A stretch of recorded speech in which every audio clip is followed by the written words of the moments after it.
Hello, friends. Thank you so much for allowing me to take a few minutes to talk about something that has been what I've dedicated this whole year to. I have decided to dedicate my year to God, studying the Course in Miracles. I first got involved in the Course 20 years ago. I've read the text, most of it. I've done the workbook a couple of times. I've even read the Manual for Teachers and the Song of Prayer. But my friend, Robert Perry, went back and did a consolidated, complete edition of the Course in Miracles. And instead of the Course being 1,000 pages, it's now more like 2,000 pages. So there's a lot of material I've never seen. And so I thought this would be a good thing for me to do during all this free time we're having for some of us, and others of us are working harder than ever before. But for me, it's a year that I've dedicated for God. And the thing that I've discovered just in the first chapter is that there is a miracle working drive within each one of us. And so that's what I'm going to share with you today, is my thoughts on the first chapter of A Course in Miracles. But I'm going to start with the thoughts of Marianne Williamson, probably one of the most notable Course in Miracles teachers. And her quote that says, "Our greatest fear is that it is our light and not our darkness that frightens us most. Our deepest fear is not that we're inadequate. Our deepest fear is that we are powerful beyond measure. It is our light, not our darkness, that frightens us. We ask ourselves, who am I to be brilliant, gorgeous, talented, and fabulous? Well, actually, who are you not to be? You are a child of God, and you playing small does not serve the world. And there's nothing enlightening about shrinking so others people don't feel insecure around you. We are born to make manifest the glory of God that is within us. And it's not just in some of us, it's in every one of us. And it is our own light. As we let our own light shine, we unconsciously give other people permission to do the same. As we are liberated from our own fear, our presence automatically liberates others. Automatically liberated because we get in touch with the light within us. Robert Perry would say that light is the call of the miracle working drive that is within each of us. The first chapter of the Course in Miracles is dedicated to 50 miracle principles. And in this summary of all that we're here to study, the Course in Miracles says that miracles are expressions of love and forgiveness. These expressions of love, one person communicates to another. It's the love and forgiveness within the miracle that's the real healing agent. And once this love is accepted within ourselves, then we naturally want to extend this love outward and shine away the darkness in others. It's not the inner experience as much, but it is this call about being all that we are meant to be. Miracles are not about empty magic or dazzling the onlookers into suddenly believing. Miracles are about the love that passes from one person to another. It's a gift from those people who are in touch with love to those who may not understand and know that. It's from the deep well within the miracle worker that we give and experience love. This is the gift. when we let the receiver share in the abundance of the love that we're experiencing. Miracles are natural expressions of the love that's within us. And right-mindedness leads to miracle giving. You see, you have within you this right to perform miracles, but you first have to let your thoughts become miracle-minded. You have to accept the love that the Creator gave. And once you become aware of this light, this love that's within us, then you open your spiritual eyes to see this truth in everyone and everyone else, and to see that their errors are just errors. They're not the important thing about them. At the heart of the miracle is the loving perception. It honors the holiness and the perfection of the receiver, not of the giver. It's about this loving perception of our heart, honoring the loving perception, holiness that God created in each one of us. And it relieves the receiver from his nightmares about himself. And this healing activity awakens in both of them the love that is not of this world. It is not controlled by the power of the world. But it is a love, when awakened, has that power to experience and express itself, to heal any problem, any sickness, any misperception with equal ease. It reverses the laws of this world and to heal and raise the dead. There is a gain not only to the receiver, but to the giver as well. You haven't lost or sacrificed anything when you give love away. In fact, what you've done is you've experienced a greater love, because now you not only experience that love within you, but in giving it away, you see how that love can transform and how that love awakens in others. You see, as miracle workers, as people who love, we are a link in a greater chain. Now, you may not know it, but you have opportunities every single day to give miracles. Giving miracles is natural as waking up in the morning. It's about the inner miracle that you give to others that allows you to know the truth of who you are. You see, once we understand the truth of who we are, it naturally wants to give that truth to others. There's a billboard that I saw this week at the local art center. It says, "The cost of giving kindness means little to the giver, but it means everything to the receiver."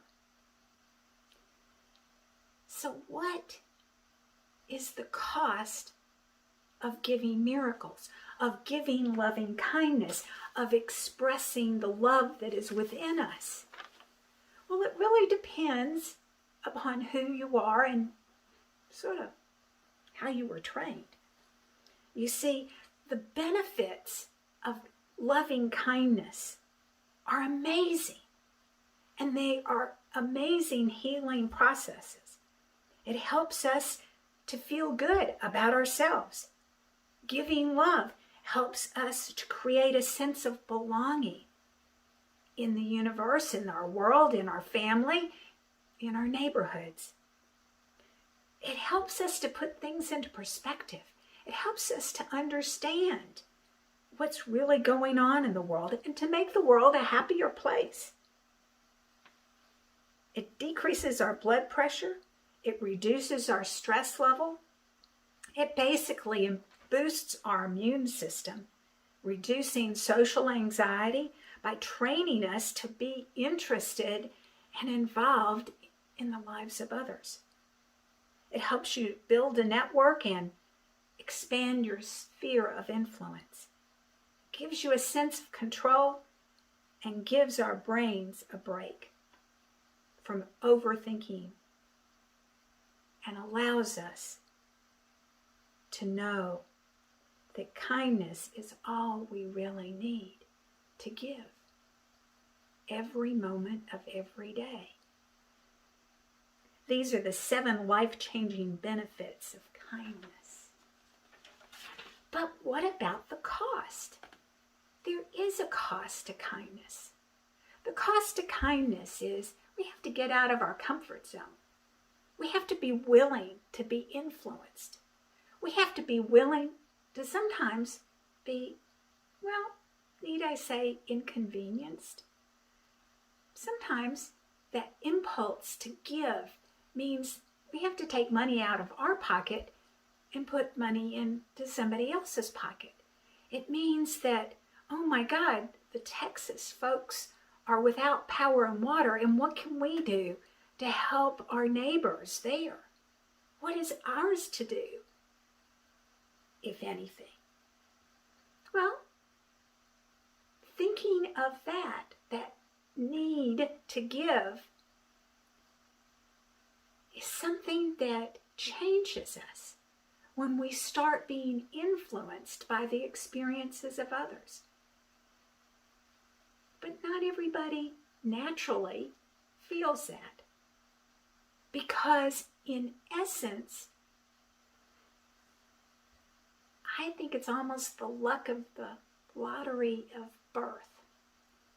Some of us grew up in families that understood about kindness and truly had a very different growing up experience than some folks I know.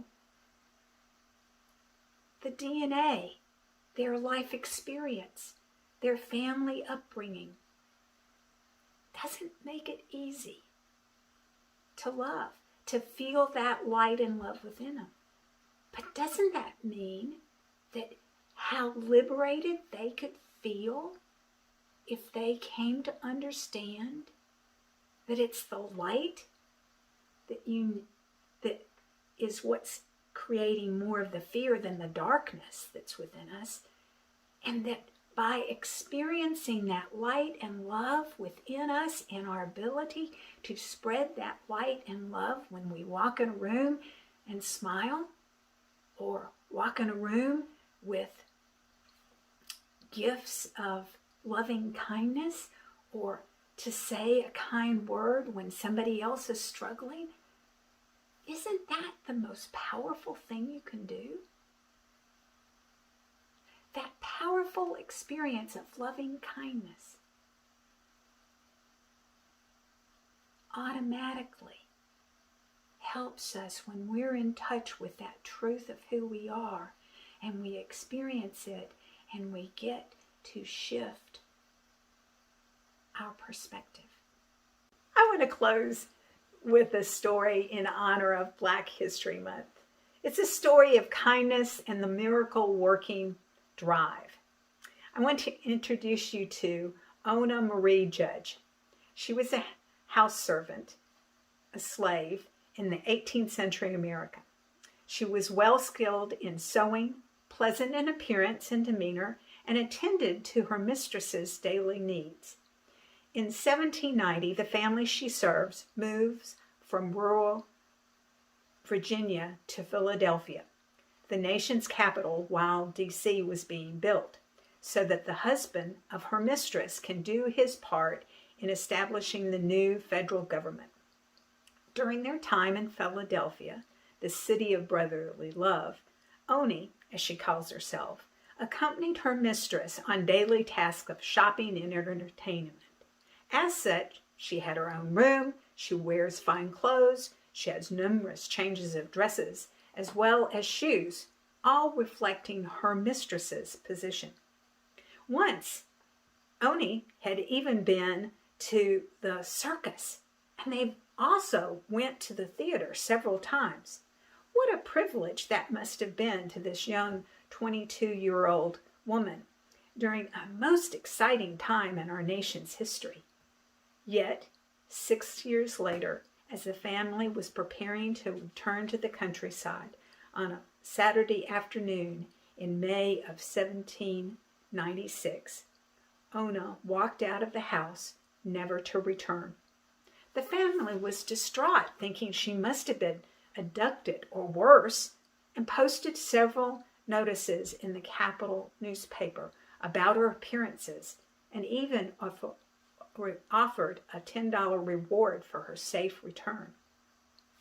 The family, later on that summer, heard from the senator from New Hampshire that his daughter happened to see Ona Maria down in the market at Portsmouth, New Hampshire.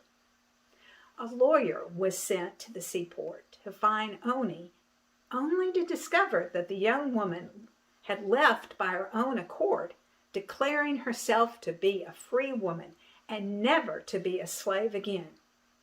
You see, Ona Maria Judge was a dowry slave, and she was owned by the first husband of Martha Washington, the daughter of an indentured servant and a mixed-race slave. She was born and lived under the care of Martha and George Washington her entire life.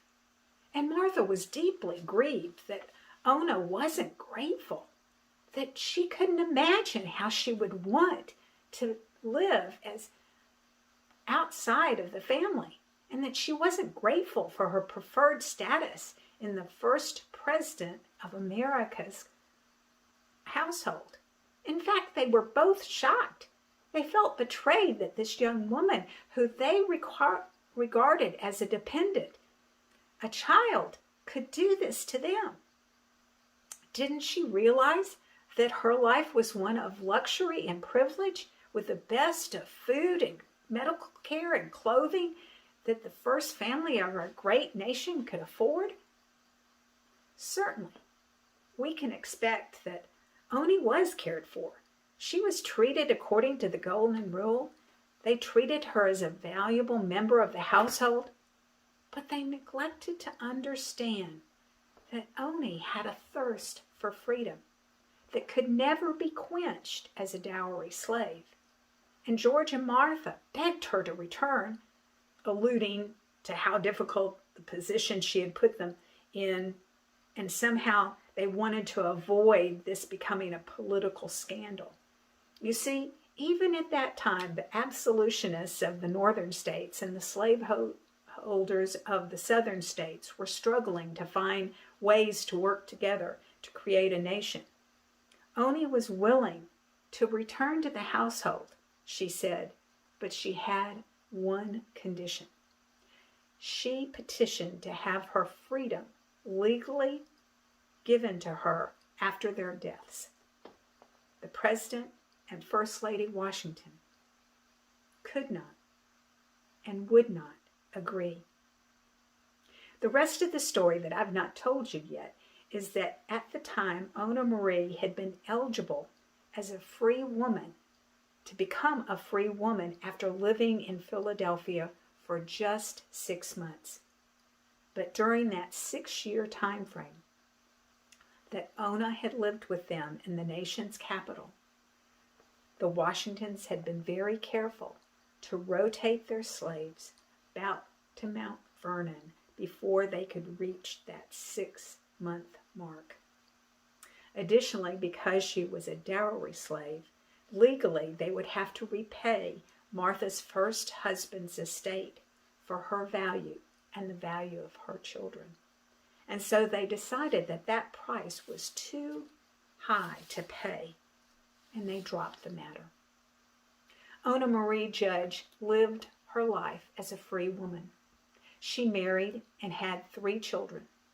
Shortly thereafter, her husband, who was a sailor and a free-born black man, died and left her and her 3 children desolate. Ona worked as a domestic, and each one of her children eventually became indentured servants, and they died early. well before Ona. In the White House Historical Collection reported online in 1820, there was a newspaper article that was published near the end of her life that featured Ona Maria Judge. And they asked her if she regretted her decision to leave the life of luxury and privilege. And her answer was a resounding no. I choose to worship God, and I married as I saw fit. I was free, and I trusted that I had been made a child of God. Talk about the miracle-working power, that miracle-working drive for this woman to live as a self-identified child of God is a miracle in and of itself. And that nothing else was more important to her than living a life free to determine for herself what she would do and how she would live. I believe that George and Martha Washington also demonstrated the miracle of loving kindness.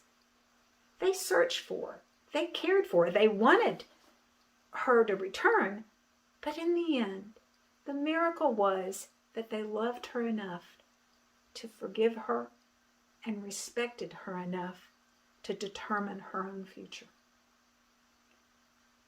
The miracle-working power of love forgives all things, believes all things, hopes all things, and in the end, it is the greatest of all things. It's a power that each of us has within us to become instruments through which light and love and peace come into our world. What's your miracle working power doing for you?